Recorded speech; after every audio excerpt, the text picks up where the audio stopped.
It's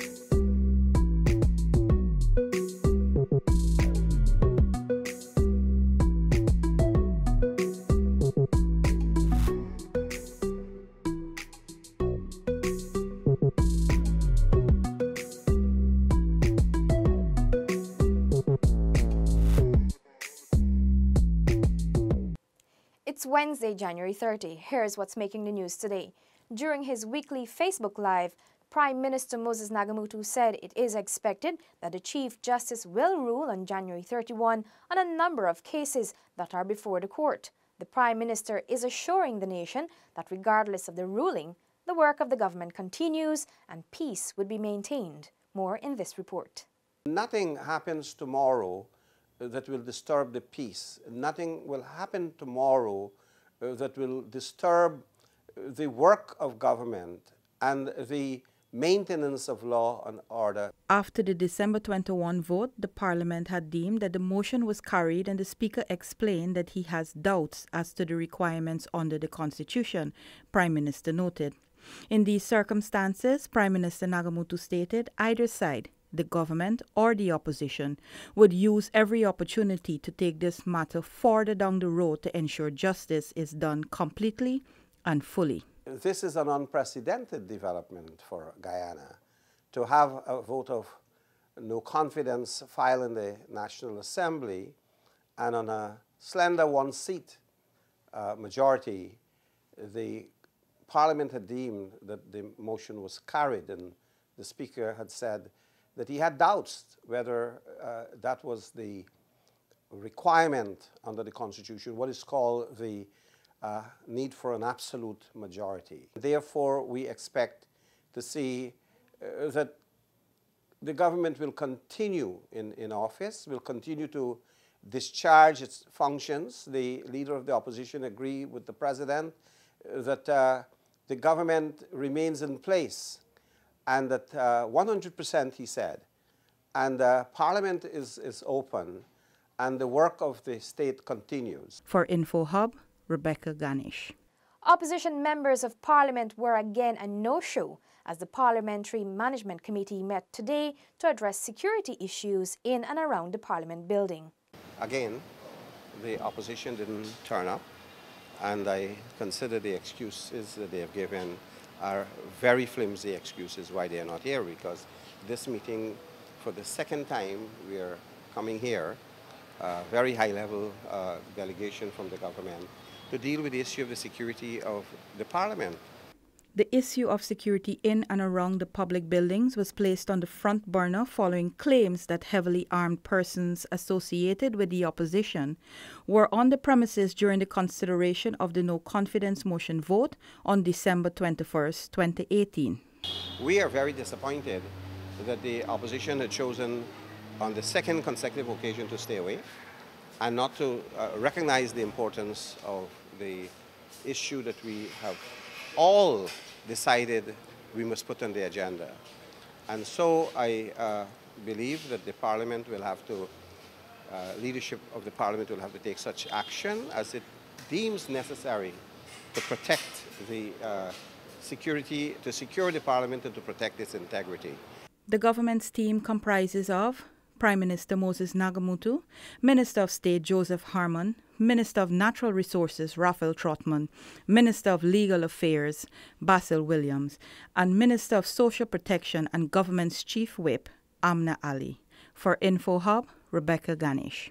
Residents of Temeri can soon expect a visit by Minister within the Ministry of Public Infrastructure Annette Ferguson, who will be there to evaluate and resolve electricity and drainage issues. Details from Mayana George.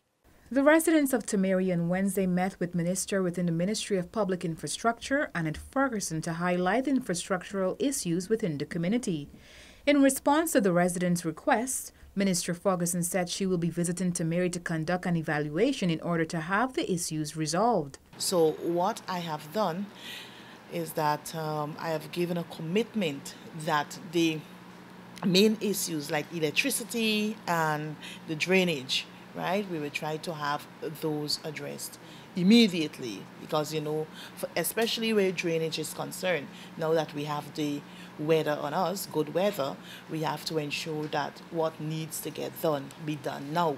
The minister further stated that a team from the Ministry of Public Infrastructure will be deployed to North Tamari to conduct an assessment for the cost of the project. Once we have the monies within the budget, even though it's not part of our budget, but the budget, we have a broad head for maintenance of drainage. So I guess, some monies from that particular line item, we should be able to render the necessary assistance. Minister Ferguson recently met with residents of Channawang, Region 7, to address a number of issues raised by the residents. Every Wednesday, the Junior Infrastructure Minister opens her office to the public between 9 a.m. to 12 p.m. to address various infrastructure issues affecting residents from the 10 administrative regions. Reporting for InfoHub, Ayana George. Residents in Region 1 will no longer have to travel outside of their region to access the services of the Guyana Revenue Authority, GRA, as a tax office has been opened in the town of Mabaruma. Anara Khan has that report. The Integrated Regional Tax Office was officially commissioned by Finance Minister Winston Jordan in the presence of Commissioner General of the Guyana Revenue Authority, Godfrey Stacia, Region 1 Regional Chairman Brentnall Ashley, the Mayor of Mabaruma, Chris Pang, and other public officials. During brief remarks, Minister Jordan said the government has embarked on a mission to improve the operations of the Guyana Revenue Authority and simplify the tax administration system. Our aim is to strengthen tax policies, to broaden the tax base, and combat tax evasion and avoidance so that the tax rate can be set at optimal levels. This objective is also important for this government in its pursuit to provide the good life for all Guyanese. GRA Commissioner General Godfrey Stacia assured residents services will be delivered. We plan to do our bit here, and we know that the region will also do their bit. We've been told that taxes is an investment in their country's progress. As you could see your tax dollars at work. I'm not a politician, so the minister will tell you that when he speaks. But all I would like to assure you is that we at the GRA would ensure that you get the services that you deserve, and we hope that you would contribute to the taxes as you earn. The opening of the Mabaruma office comes one day after the Guyana Revenue Authority would have celebrated 19 years of operation. For InfoHub, Anara Khan. Measures to address land degradation issues and the effective management of droughts were on the cards for discussion on Tuesday at the Ortachang Conference Center, where the 17th session of the Committee for Review of Implementation of the UN's Convention to Combat Desertification continued. Felicity Valenzuela was there and has more to tell us. According to the United Nations, in the last 4 years, 82 countries have set targets aiming to halt land degradation by 2030. And 44 of the 70 countries regularly hit by drought are establishing drought management plans to ensure droughts do not turn into disasters. The findings are the most comprehensive to date, with data submitted by 135 countries and an assessment of degradation monitored using Earth observations.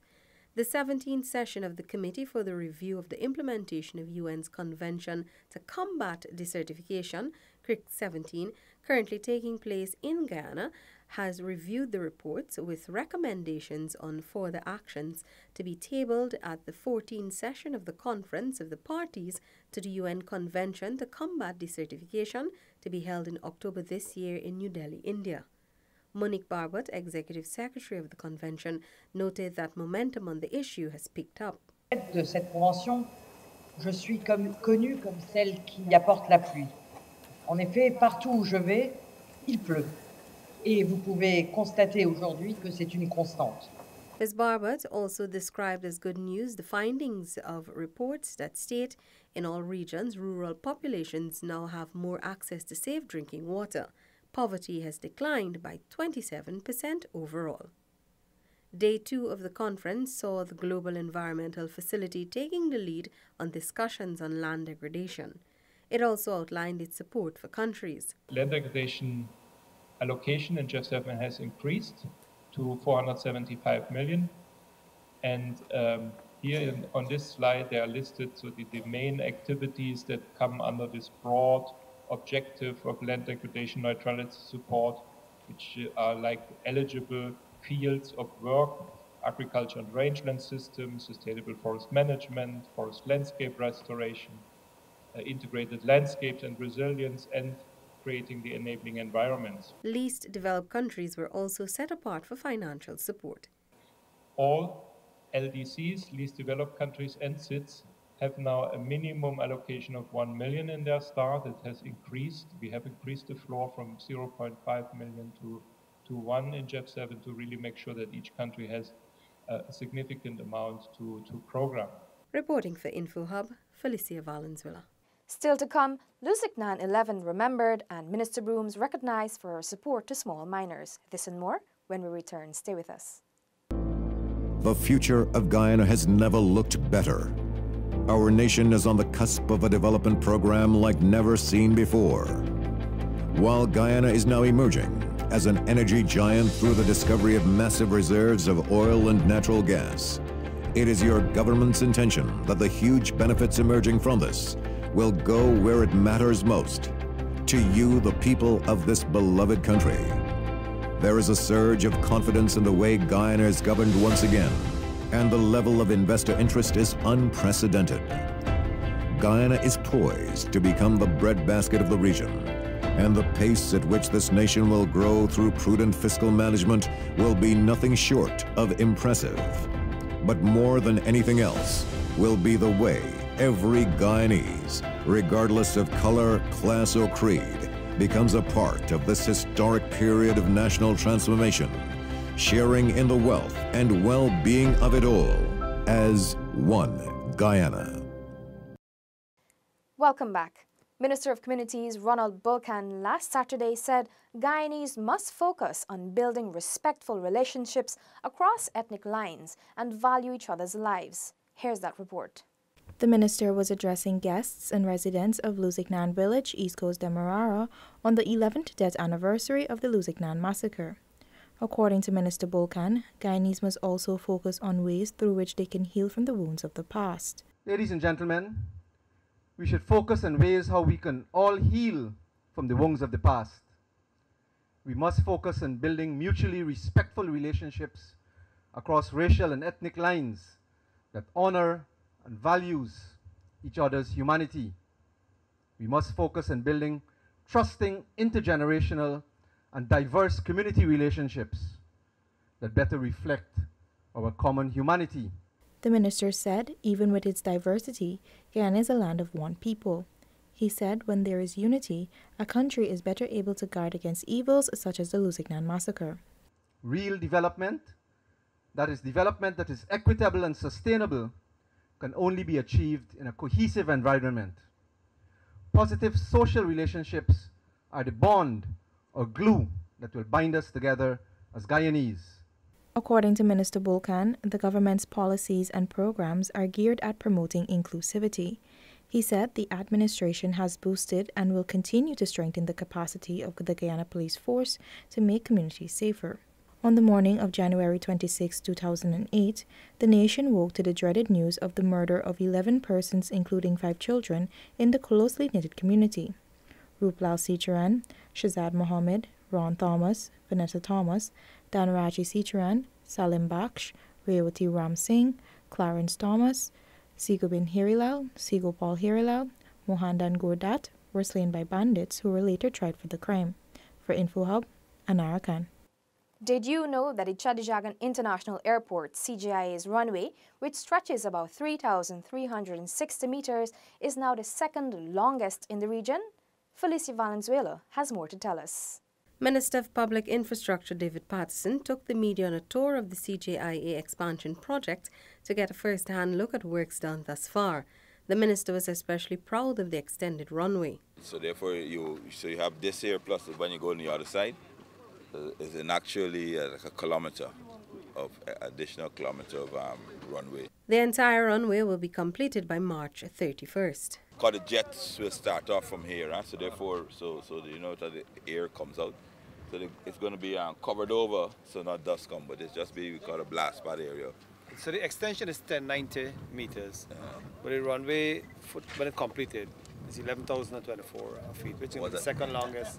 In terms of meters, 360 meter.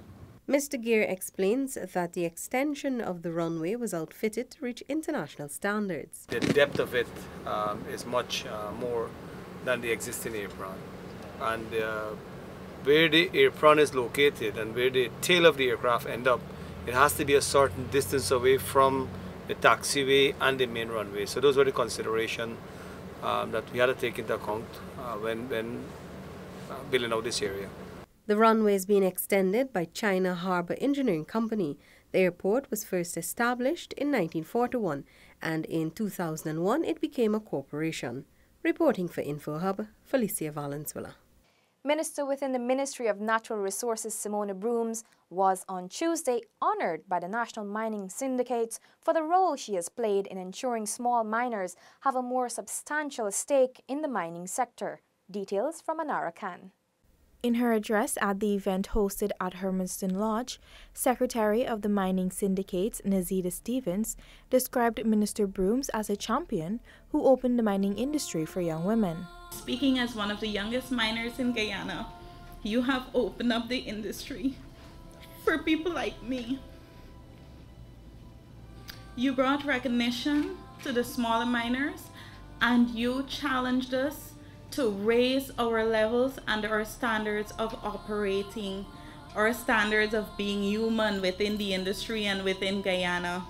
An emotional Brooms expressed gratitude to the miners and all those who honored her, noting her appointment as minister within the Ministry of Natural Resources was a significant move. You had to have somebody there that can relate, but who understand, to make the kind of difference and to recognize the people who have been crying out to God for years. The minister promised to continue to serve the people of Guyana and fight for the rights of those who do not have a voice.